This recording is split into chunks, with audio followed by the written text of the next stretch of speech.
Hello everyone. आज हम start कर रहे हैं क्लास 7th की आपकी एसएसटी की वर्कशीट नंबर 22। डेट है आपकी 14 दिसंबर 2020। आज की वर्कशीट आपके हिस्ट्री के बुक के चैप्टर मुगल एम्पायर से लिया गया है, जिसमें आज हम बाबर के बारे में डिस्कस करेंगे। ठीक है, जो कि पहले मुगल एम्परर थे। स्टार्ट करते हैं।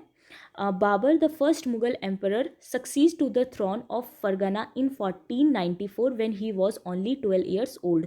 तो जो बाबर थे, जो फर्स्ट मुगल एम्परर थे, उनका टाइम पीरियड था आपका 1526 से लेके 1530 तक। ठीक है, तो जब उनको फरगना का उत्तराधिकारी बनाया जाता है 1494 में, तब उनकी जो एज होती है वो सिर्फ और सिर्फ 12 ईयर्स की होती है। ठीक है, बट इसके बाद उनको बहुत सी प्रॉब्लम फेस करनी पड़ी थी, जैसे कि he was force to leave his एस्टेंट्रियल throne due to the invention of another Mongol group the Uzbeks. After years of wandering he seized Kabul in 1504।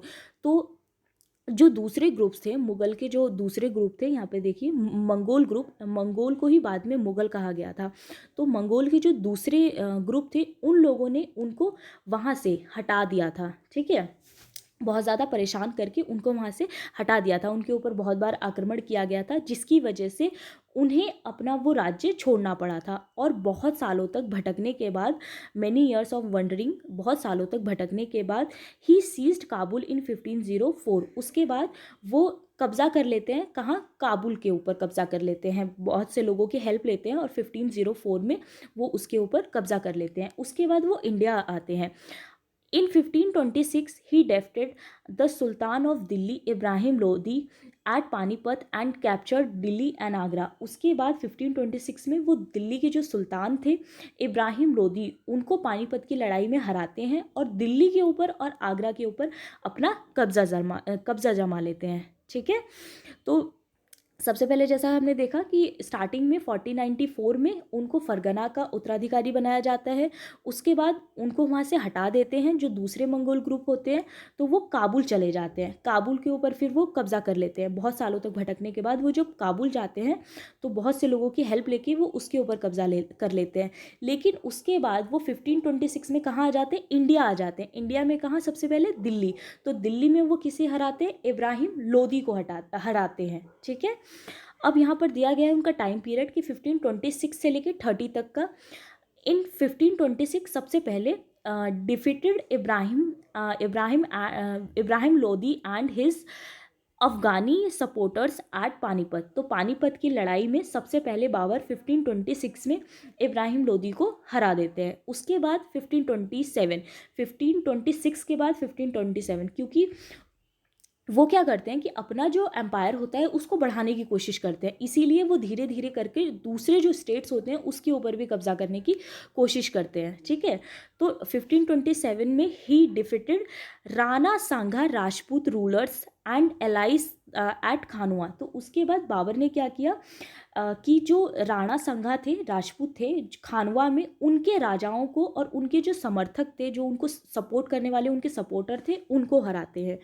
उसके बाद वो 1528 में defeated the Rajput at Chanderi. उसके बाद 28 में जो चंदेरी में राजपूत थे उनको हराया था, बाबर ने उनको हराया था।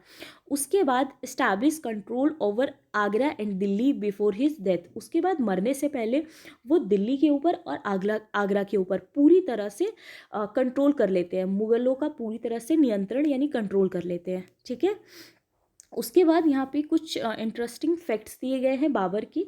जैसे फर्स्ट दिया गया है आपका कि Babur change the theory of kingship and adopted a title of emperor instead of sultan. तो जो बाबर थे, उन्होंने ये जो किंगशिप की थ्योरी थी इसको चेंज करके वो क्या बन जाते हैं? सुल्तान बन जाते हैं, एम्परर बन जाते हैं। इंस्टेड ऑफ मतलब सुल्तानों को हरा के वो एम्परर बन जाते हैं। ठीक है, उसके बाद सेकंड दिया गया है कि he introduce cannon for the first time in India. तो बाबर ने जो तोप होते हैं ना, कैनन, उसको सबसे पहले इंट्रोड्यूस किया था इंडिया में। सबसे पहले जिसने इंट्रोड्यूस किया था वो बाबर ही थे। तो वो वॉर्स में अक्सर कैनन को यूज़ किया करते थे। फिर है आपका he was well words in Turkish, यानी उनको तुर्की जो लैंग्वेज थी वो बहुत अच्छे से आती थी, मतलब बहुत अच्छा नॉलेज रखते थे वो तुर्की को लेके। उसी की वजह से उन्होंने ही rot his autobiography Tuzuke Babri. तो उन्होंने अपनी जो ऑटोबायोग्राफी लिखी थी तुर्की में ही लिखी थी, तुजुके बाबरी करके, ठीक है, इन तुर्किश में। उसके बाद बाबर की मृत्यु हो जाती है, यानी वो मर जाते हैं। Babur died in 1530। तो बाबर की जो डेथ होती है वो आपकी 1530 में होती है, ठीक है। फिर आपके 3 क्वेश्चंस दिए गए हैं। फर्स्ट क्वेश्चन है आपका, who was the first Mughal emperor. तो आंसर होगा आपका Babur. Babur was the first Mughal emperor. Second question है आपका, name the autobiography of Babur. Answer होगा आपका तुजुके बाबरी। तुजुके बाबरी जो थी वो ऑटोबायोग्राफी थी किसकी, बाबर की थी। क्वेश्चन थर्ड है आपका, नेम एनी सुल्तान रूलर। तो इसमें आप लिख सकते हैं सल्तनत रूलर। तो इसमें आप लिख सकते हैं इब्राहिम लोदी का नाम, क्योंकि सबसे पहले उन्होंने उनको ही हराया था। आप और भी किसी का नाम लिख सकते हैं, बट मैंने इब्राहिम लोदी लिख दिया है, ठीक है।